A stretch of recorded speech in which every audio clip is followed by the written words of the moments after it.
Assalamualaikum warahmatullahi wabarakatuh. Selamat pagi anak-anak. Baik anak-anak, pagi hari ini kita akan belajar tema 7 subtema 3 ya, pembelajaran tematik kelas 4 SD. Di video kali ini ya, seperti biasanya Pak Ega hanya menjelaskan beberapa bagian saja dari buku siswa kalian ya. Jadi disiapkan buku temanya ya, buku tema 7 subtema 3. Kalian buka halaman 91 ya. Indahnya persatuan dan kesatuan negeriku ya. Pembelajaran 1, kamu telah mengetahui keragaman suku bangsa dan budaya di Indonesia. Bagaimana sikapmu atas keragaman itu? Bagaimana anak dengan adanya keragaman suku, bangsa, dan kebudayaan ya. Bagaimana kira-kira? Nah, yang pertama pasti bangga ya. Yang pertama bangga. Kalau sudah bangga, kalian harus menjaga persatuan dan kesatuan ya, dan meningkatkan toleransi yang tinggi antar umat manusia ya, ya. Jadi kenapa kalian kok harus bangga? Ya karena dengan adanya banyak perbedaan ini malah membuat kita menjadi berwarna anak-anak ya, seperti itu.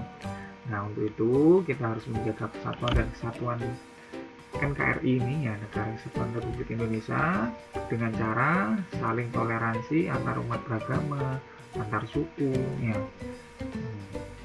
Kalau kalian bingung toleransi itu apa ya, oke, kita cek di slide berikutnya. Nah, toleransi itu berasal dari bahasa Latin ya, tolerare, yang artinya dengan sabar membiarkan sesuatu ya. Jadi sabar, segala masalah harus diselesaikan dengan sabar ya. Jadi kalau setiap orang, setiap manusia memiliki toleransi yang tinggi ya, rasa sabar yang tinggi ya, insya Allah akan terjadi persatuan dan kesatuan ya, tetap terjaga seperti itu. Nah, sikap toleransi terhadap keanekaragaman budaya dapat diwujudkan dalam tindakan. Nah, keanekaragaman budaya ini ya seperti suku ya, kemudian perbedaan kesenian ya, tari dan lain sebagainya. Yang pertama ya, bangga terhadap kebudayaan dalam negeri ya. Negeri kalian apa? Indonesia ya, harus bangga ya. Jawa Timur punya tari topeng, tari reog, tari gandrung ya, dan lain sebagainya. Nah, kalian harus bangga anak-anak ya. Bangganya bagaimana? Ya, kalian paling tidak tahu bagaimana sih tari gandrung itu. Nah, asalnya dari mana? Nah, seperti itu. Itu sudah termasuk kalian menghargai budaya yang ada di negara kita ini ya. Dan kalian membanggakannya. Syukur-syukur kalian mau mempelajari tariannya. Seperti itu. 2, menyaring budaya asing yang masuk ke Indonesia. Nah, ini perlu sekali anak-anak ya. Di era modern ini sudah banyak ya budaya asing masuk ke Indonesia ya. Pak Yoga beri contoh K-pop. Nah, K-pop, nah itu budaya asing ya. Secara tidak langsung kalian menyukai budaya dari negara lain. Nah, kemudian ada drakor. Nah, di dalam drakor itu kan mengenalkan budaya Korea ya. Jadi kalian bisa-bisa lebih paham budaya Korea daripada budaya yang ada di Indonesia. Nah, lebih bagusnya lagi ya, tidak apa-apa tahu budaya dari luar negeri, dari asing ya, tapi kalian harus lebih paham dan lebih mencintai kebudayaan yang ada di Indonesia. 3, mengetahui dan selalu mencari informasi keanekaragaman budaya Indonesia ya. Harus tahu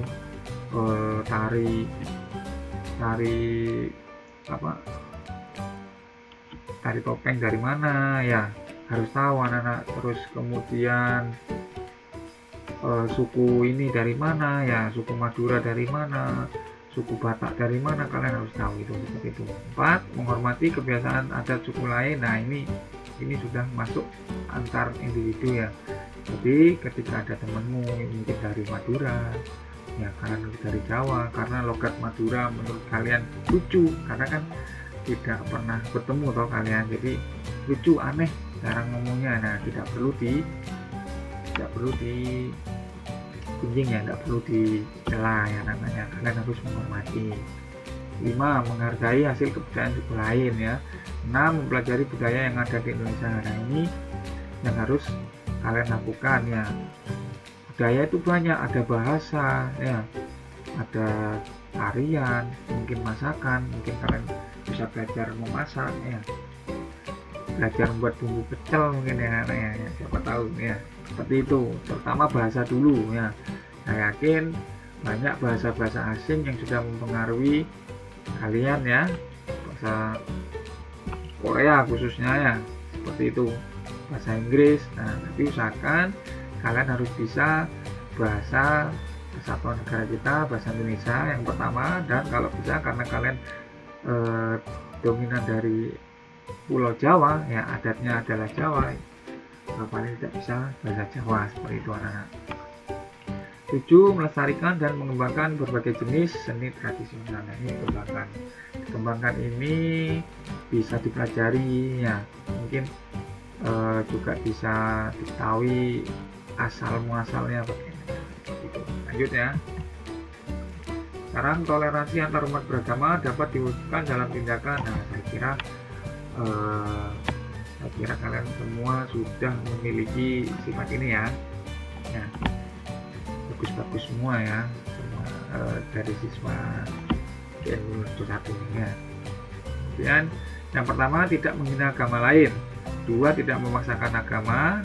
Maksudnya memaksakan ini mengajak temannya gitu ya, harus sama agamanya dengan kalian ya, tidak perlu. Meskipun bersahabat berbeda agama harus tetap baik dan tidak boleh memaksakan kehendak orang lain. 3.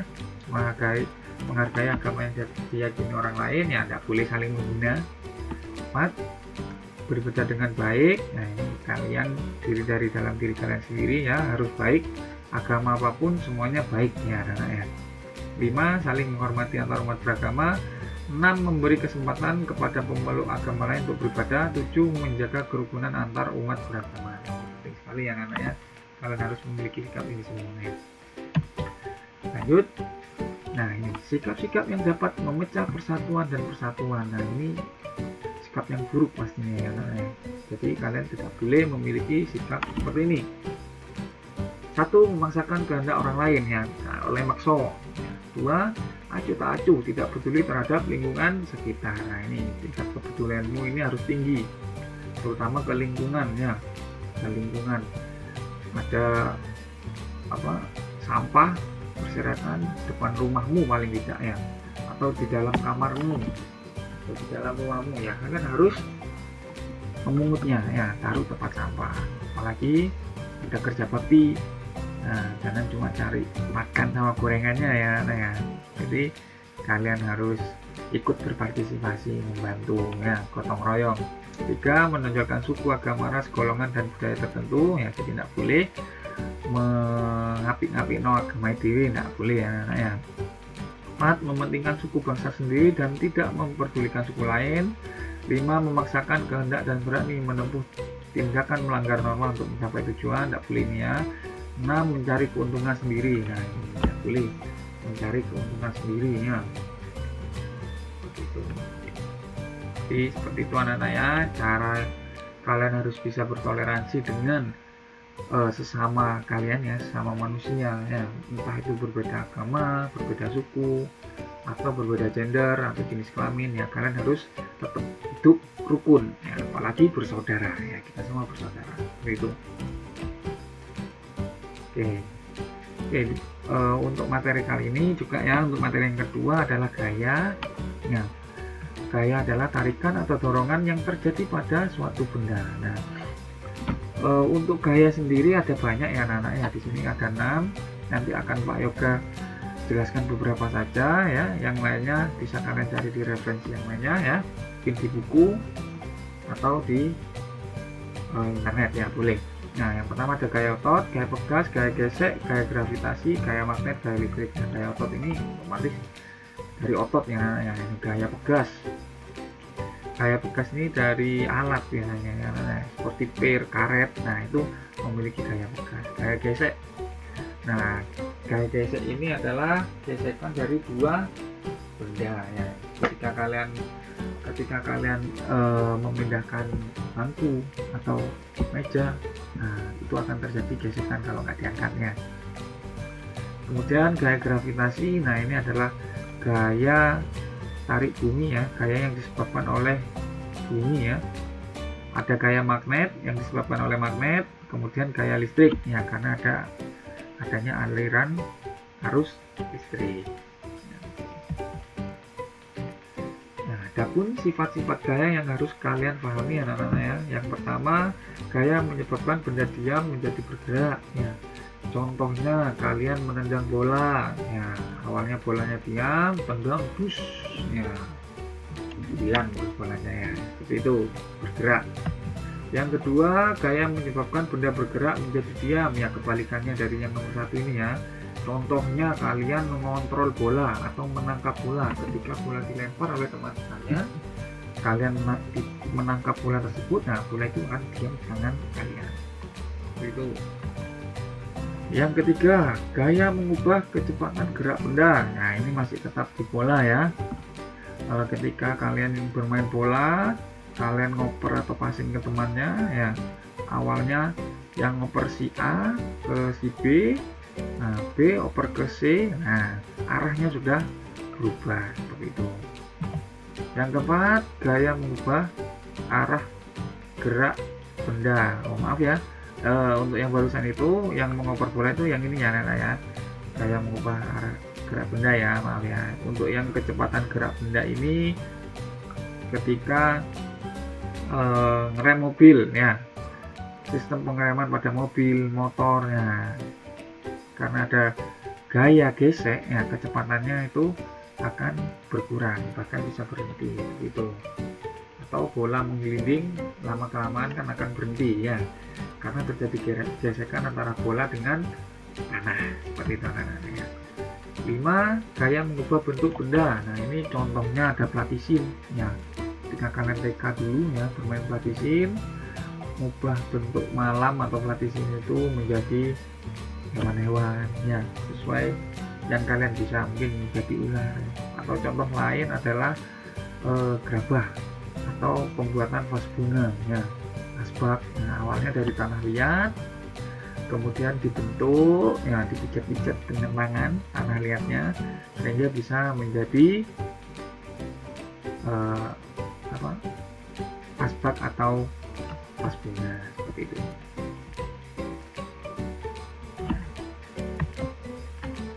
Oke, itu tadi sifat-sifat gaya ya anak-anak ya, ada 5 ya. Kemudian gaya magnet. Nah di sini Pak Yoga akan menjelaskan ke gayanya sudah ya. Gaya magnet. Gaya magnet adalah gaya tarik atau gaya tolak yang ditimbulkan oleh sebuah magnet terhadap suatu benda ya, jadi disebabkan oleh sebuah magnet ya, ada magnetnya, ada alatnya. Berdasarkan asalnya, magnet dibagi menjadi dua anak ya. Yang pertama, magnet alam adalah magnet yang tersedia di alam. Yang kedua, magnet buatan adalah magnet yang sengaja dibuat oleh manusia. Nah ini yang bisa kalian lihat dan biasanya kalian mainkan ya, magnet yang buatan manusia. Nah ini bentuk-bentuk magnet buatan ya. Yang pertama adalah magnet batang seperti ini. Nah ini ada S sama N ya, jadi magnet itu mempunyai dua kutub anak-anaknya, kutub utara ya, ini tandanya N north ya, kutub selatan tandanya S south ya. Kemudian ada magnet jarum ya, seperti itu wajahnya. Terus ini magnet tabung atau silinder ya, kemudian ada magnet bentuknya seperti ini. Nah magnet-magnet ini ya anak-anak ya, memiliki fungsi sendiri-sendiri ya, terutama di bidang elektronik anak-anak ya, seperti Pak Yoga jelaskan. Lanjut, gaya magnet. 3 sifat magnet. Nah, magnet memiliki gaya tarik anak-anak ya, jadi ada tarikan dari sebuah magnet. Nah, benda-benda yang biasa bisa ditarik magnet ya, seperti besi, baja ya, seperti itu anak-anak ya. Nah, kemudian gaya tarik magnet dapat menembus benda-benda tertentu. Benda-benda apa itu? Ya besi dan baja itu tadi. Ya. 3. Magnet mempunyai 2 kutub. Ya, seperti yang Pak Eka jelaskan barusan, ya ada kutub utara dan kutub selatan ya. Nah, ini harus kalian ingat ya. Benda yang dapat ditarik kuat oleh magnet disebut benda ferromagnetik. Ingat-ingat ya. Benda ferromagnetik. Magnetik itu benda yang kuat atau bisa ditarik magnet, misalnya besi, baja, dan nikel. Kemudian benda yang dapat ditarik oleh magnet dengan lemah atau tidak bisa ditarik magnet, ya, itu paramagnetik, misalnya aluminium, kaca, dan kayu. Ingat ya ini ya. Ini contoh magnet batang ya tadi, ada kutub utara dan kutub selatan. Manfaat magnet dalam kehidupan sehari-hari ya, yang pertama bel listrik untuk menggerakkan pemukul loncengnya. Jadi pada pembuatan bel listrik itu memerlukan magnet. Nah, kemudian kompas, pembuatan kompas. Kalau bel listrik ini biasanya pakai magnet U ya, sepertinya. Kalau kompas ini, pembuatan kompas ini menggunakan magnet jarum. 3. Dinamo sepeda atau generator untuk membangkitkan tenaga listrik. Nah, Pak beri contoh dinamonya Tamiya ya, itu ada magnetnya. 4. Mengangkat rongsokan besi. Nah, ini biasanya ada di tukang loak ya, ada ini. Tapi tukang loak yang besar ya. 5. Hiasan yang bisa menempel di kulkas. Ya, ini pasti kalian punya ya. Jadi seperti itu ya, kayak magnet ya. Lanjut. Nah, sekarang coba kalian buka halaman 98 ya. Ayo diskusi. Nah, kalian berdiskusi dengan Pak Yoga saja ya. Diskusikan bersama kelompokmu hasil dari kegiatanmu melempar uang logam ke atas. Nah, nanti kalian coba ya, ketika ada uang logam samping mungkin sakumu, coba lemparkan ke atas. Kalau tidak ada uang logam, benda apapun itu kecuali benda yang terbuat dari kaca ya, jangan ya. Mungkin ada pensil, ada ballpoint ya, silakan. Nah, kalian lempar ke atas. Nah, apa yang terjadi setelah uang logam dilempar ke atas? Ya, pasti turun kembali ya, jatuh lagi. Nah, mengapa hal itu bisa terjadi? Nah, kenapa anak? Kok bisa? Ya, karena benda-benda tersebut memiliki massa atau berat ya. Seperti itu ya, menurut kalian seperti itu kan. Nah, ternyata benda itu bisa jatuh karena adanya gaya gravitasi. Nah, seperti itu.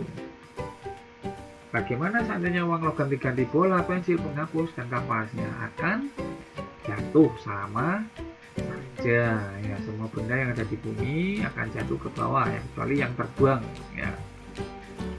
Selanjutnya ceritakan hasil diskusi kelompokmu pada Bapak Ibu guru ya. Nanti ketika masuk kalian ceritakan ke Pak Yoga atau Bu Mopi atau Bu saya itu. Lanjut. Nah, gaya gravitasi. Uang logam yang dilempar kuat ke atas akan kembali ke bumi. Ya, bayangkan jika uang itu tidak kembali lagi ke bumi dan terus terbang jauh ke angkasa. Kamu akan kehilangan uang logam itu. Mengapa uang logam itu jatuh kembali ke bumi?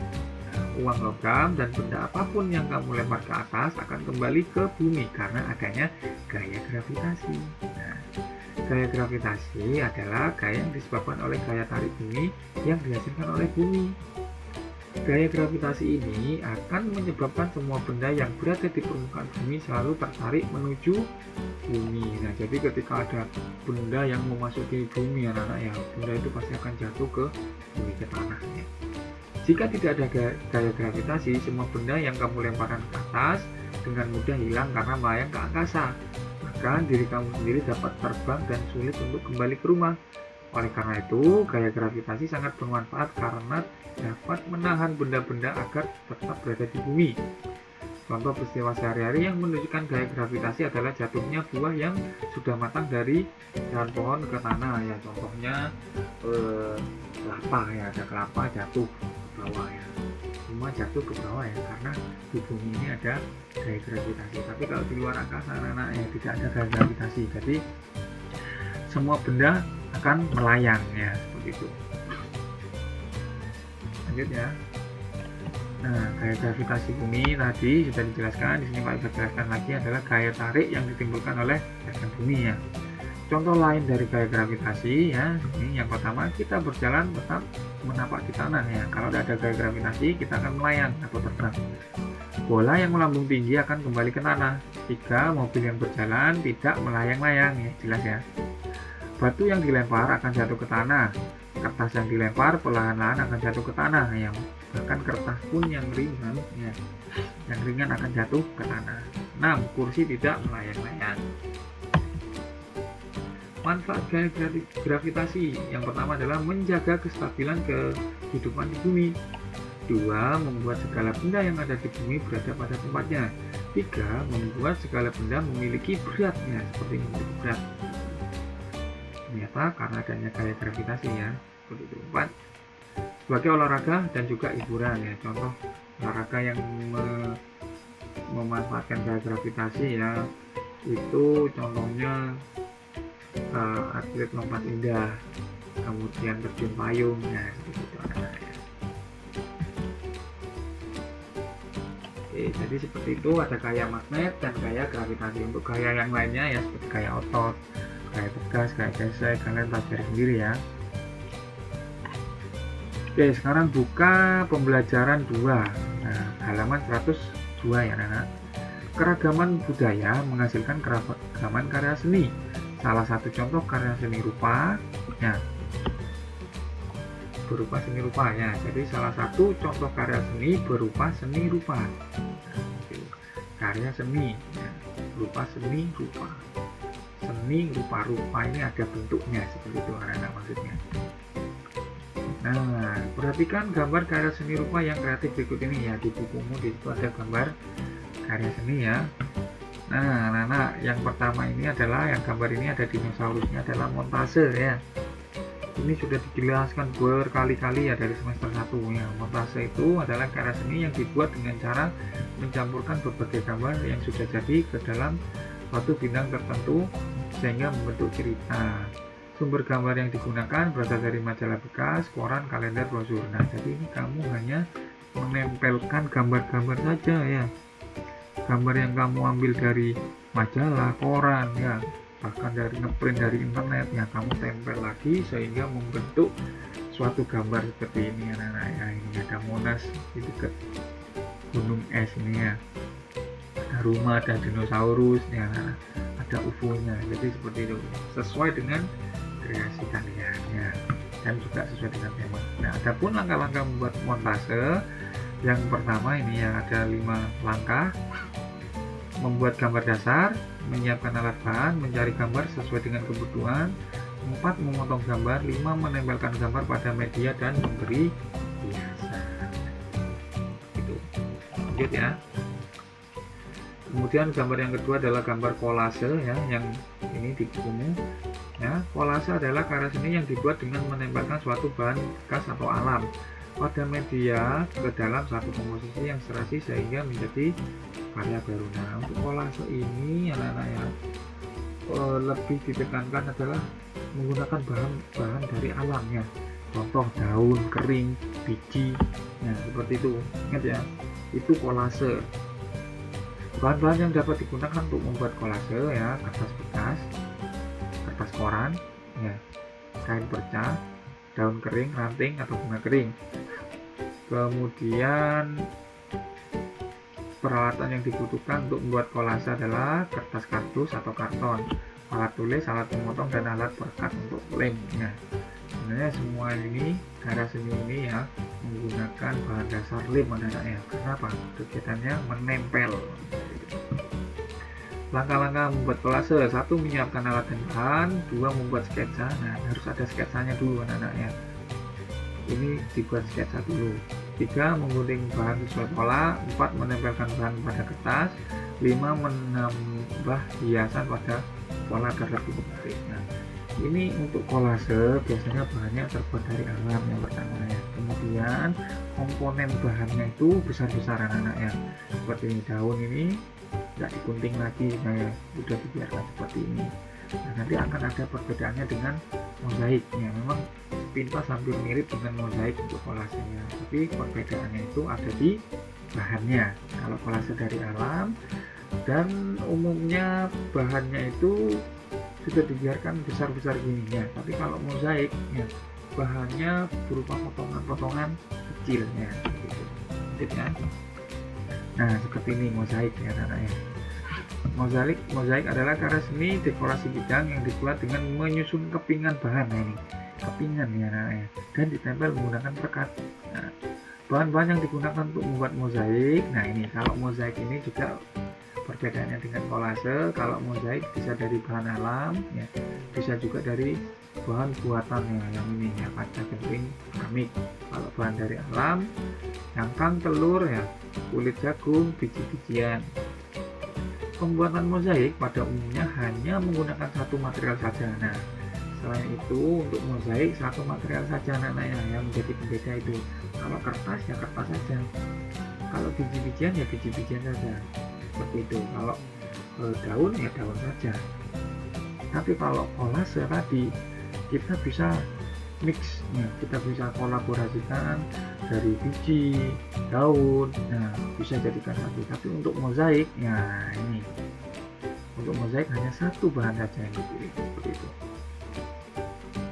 Misalnya menggunakan bahan cangkang telur, maka hanya dalam satu tema menggunakan cangkang telur saja. Nah ini di gambar ini menggunakan kertas, berarti ya ini kertas semua. Nah, nggak boleh kamu kasih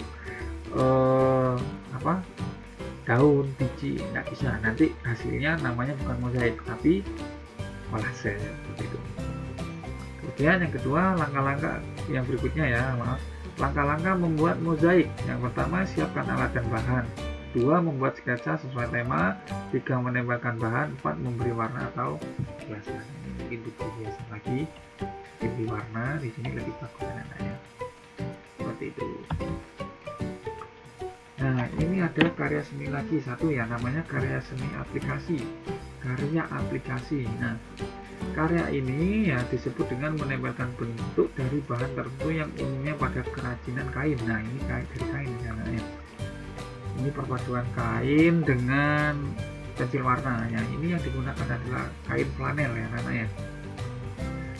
Nah, bahannya biasanya kain flanel. Nah, ini otomatis bahan perekatnya bukan lem kertasnya, lem UV, lem kastol gitu mungkin dibuatnya, tapi tetap ditempelkan ke kertas gitu. Nah untuk langkah-langkah membuat karya aplikasi, siapkan bahan ya, misalnya kain atau kertas. 2. Rancanglah gambar pada selembar kertas sesuai dengan tema yang dipilih. 3. Potonglah kain atau kertas menjadi bentuk tertentu, misalnya daun, bunga, bintang, atau berbentuk lain sesuai dengan gambar rancangan. 4. Tempelkan potongan bentuk tersebut pada benda yang akan dihias. Tempelkan menggunakan lem atau menjahit jika aplikasi menggunakan kain, seperti itu. Nah jadi itu adalah jenis-jenis karya seni ya anak-anak ya. Nah, karya montase, kolase, aplikasi, dan mozaik yang merupakan karya seni rupa. Keempat jenis karya tersebut ya dibuat dengan teknik tempel. Nah jadi menempelnya pakai apa tadi namanya? Pakai lem ya. Bahan-bahan yang ditempelkan beragam ya. Kalau tadi kolase yang ditempel bisa biji, daun ya. Kalau montase gambar, kalau mozaik ya bisa kaca, genting ya, cangkang telur, kertas, daun, biji, tapi hanya satu bahan saja kalau mozaiknya, seperti itu. Nah karena mungkin sekian dulu untuk video part 1-nya ya, dipelajari lagi karena materinya sangat banyak ya. Jadi kalian harus pelajari lagi tadi tentang gaya, kemudian karya seni tadi ya, karya seni rupa. Nah pelajari lagi, dipahami, semoga bermanfaat ya videonya. Pesan Pak Yoga tetap ya, kalian harus menjaga kesehatan, patuhi protokol yang ada, harus selalu disiplin ya, disiplin beribadah ya, kemudian dalam penyelesaian tugasnya juga harus disiplin ya. Seperti itu, semangat, tetap semangat, sehat selalu. Assalamualaikum warahmatullahi wabarakatuh. Selamat pagi anak-anak.